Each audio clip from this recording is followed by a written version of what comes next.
Hello et bienvenue dans Inside Lab. Ici, chaque épisode vous amène dans une exploration analytique et inspirante des secteurs du bien-être, de la beauté et de la mode. Plongez avec moi dans les tendances, les innovations et les stratégies qui vont façonner ces secteurs aujourd'hui. Avant de commencer la vidéo du jour, n'hésitez pas à vous abonner à la chaîne, à liker, à commenter. Ça me fait vraiment plaisir et ça me donne de la force pour continuer à vous créer des contenus. Ready pour le thème du jour? C'est parti! Alors aujourd'hui, j'analyse la com de 5 marques beauty. Dans cet univers ultra concurrentiel, il y a certaines marques qui vont sortir du lot grâce à une stratégie de communication qui est vraiment bien pensée. Alors décryptage de ce qui fonctionne vraiment et de ce qui pourrait être amélioré.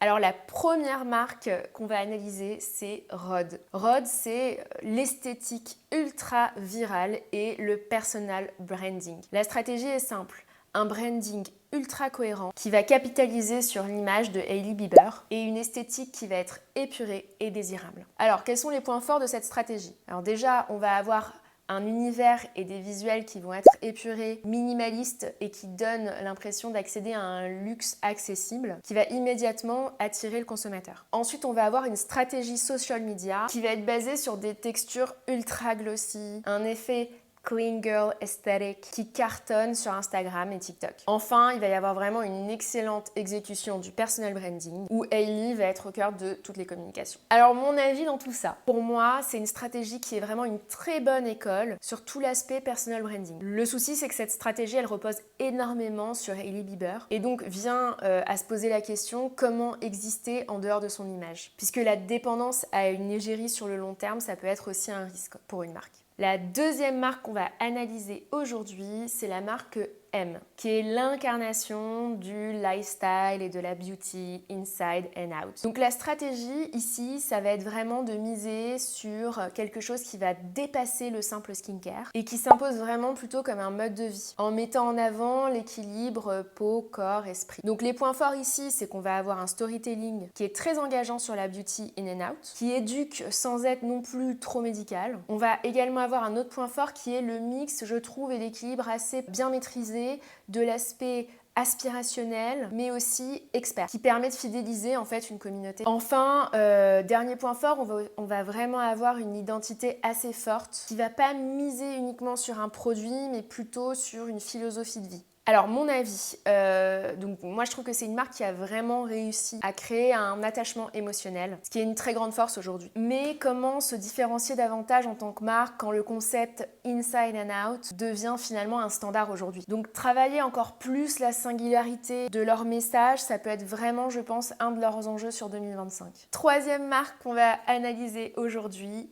Typologie, qui incarne vraiment à la fois le minimalisme mais aussi l'efficacité. Alors ici, la stratégie, c'est vraiment de miser un maximum sur l'approche scientifique, minimaliste, avec des packagings qui sont ultra épurés et une communication qui va vraiment être axée sur des compositions qui sont clean. Alors, les points forts. Déjà, on va avoir un branding qui est très appealing pour les consommateurs de skincare qui sont ultra pointus et niches. Ensuite, on va avoir des contenus qui sont vraiment ultra poussés et très éducatifs et pédagogiques sur à la fois les actifs mais aussi les routines. Et enfin, il y a une excellente acquisition digitale, notamment via des campagnes Facebook, Instagram et aussi des très bonnes performances en ads. Alors mon avis sur Typologie, pour moi c'est vraiment une stratégie de communication qui est très efficace et qui a capté vraiment l'ère du minimalisme intelligent. J'en parlais justement dans une autre vidéo, ce minimalisme intelligent qui est un des enjeux marketing 2025 et communication qui va vraiment prendre de plus en plus d'ampleur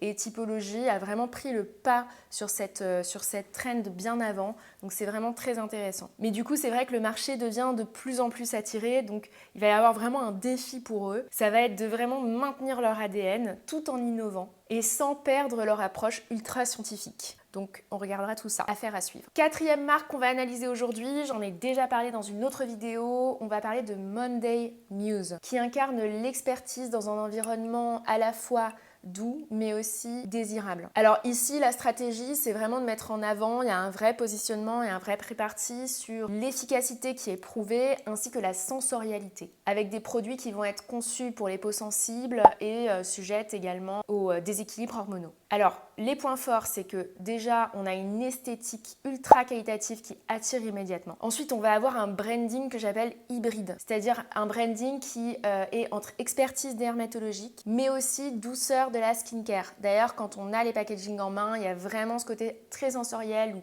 tous les packagings sont doux, la communication attire vraiment l'œil sur ce côté très doux et c'est vrai que ça c'est une très grande force de la marque puisque aujourd'hui elle le maîtrise à la perfection. Enfin, il y a vraiment une narration et un discours maîtrisé qui rassure et qui attire la communauté idéale. Alors mon avis là-dessus, moi j'aime beaucoup cette marque. Je trouve que le côté épuré et doux est très intéressant, mais c'est vrai qu'il peut y avoir un risque d'être trop associé à d'autres marques un petit peu justement minimalistes. Donc comment se différencier davantage? Alors là, il y a plusieurs solutions, mais moi je pense qu'il pourrait être intéressant d'accentuer en fait son engagement scientifique ou alors en développant vraiment un angle unique dans la création de contenu. La dernière marque qu'on va analyser aujourd'hui, c'est une marque qui s'appelle La Crème Libre, où là, on va vraiment mettre en avant le côté réutilisable et éco-responsable. Alors là, la stratégie, c'est vraiment de miser un maximum sur l'éco-responsabilité avec un packaging rechargeable pour séduire le consommateur green. Alors les points forts, moi ce que j'aime bien, c'est que pour une marque green, le branding ne fait pas non plus trop écolo. La com, elle est quand même aussi beaucoup axée sur l'expérience produit, avec des démonstrations, des recharges, et il va y avoir une valorisation des actifs locaux made in France. Ça, j'en parlais également dans une vidéo sur les marketing trends de 2025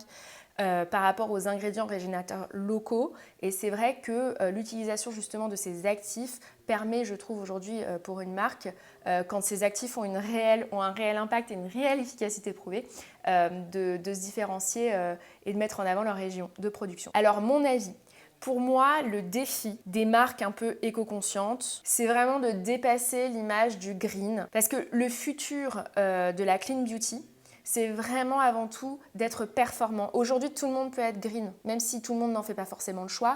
La question, c'est de savoir est-ce qu'on peut être green et performant. Donc, je trouve que la Crème Libre a une grosse carte à jouer en mettant encore plus en avant justement des résultats de manière mais très concrète sur l'efficacité des produits sur la peau et non juste en mettant en avant l'engagement environnemental qui est très bien, mais aujourd'hui, c'est vrai que c'est de plus en plus répandu et c'est une bonne chose.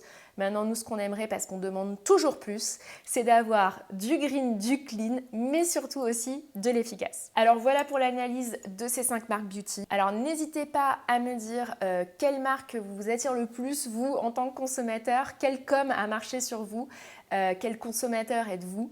Est-ce qu'il y a une marque que vous connaissiez déjà? Est-ce que vous en avez découverte? Et surtout, est-ce que vous voulez que j'en analyse d'autres dans le futur? Mettez-moi les noms en commentaire et j'en ferai une vidéo. Et en attendant, je vous dis à très vite pour un prochain Inside Lab. Cheers!